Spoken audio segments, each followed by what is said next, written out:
Freedom of religion is a core American value. It's one that helped to create our country. It's been at the center of our national consciousness since the 1600s, when the Pilgrims fled rebellious religious persecution and landed in my home state of Massachusetts. And many of these folks settled in the city of Salem, which takes its name from the word salam, or shalom, meaning peace.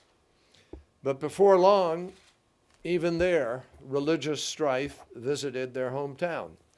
Women were accused of witchcraft, and some were burned at the stake. Emerging differences between religious leaders in Massachusetts led some congregations to break away and to found new settlements in what would become Connecticut and Rhode Island.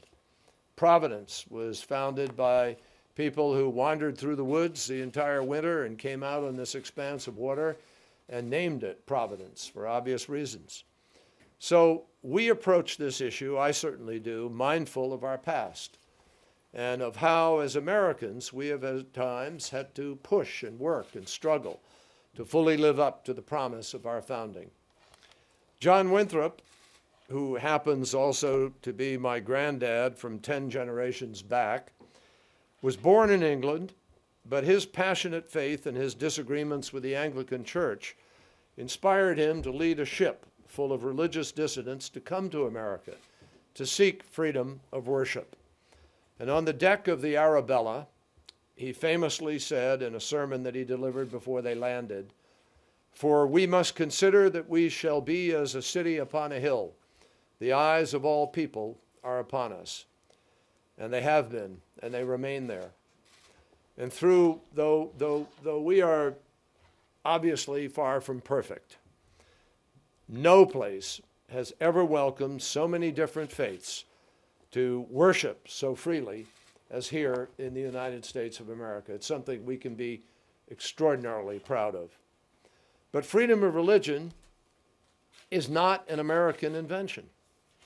It's a universal value, and it's enshrined in our Constitution and ingrained in every human heart.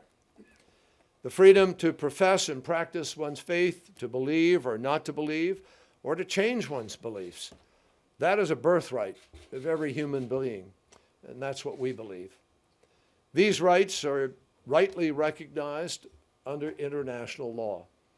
The promotion of international religious freedom is a priority for President Obama, and it is a priority for me as Secretary of State. I am making certain, and will continue to, that religious freedom remains an integral part of our global diplomatic engagement.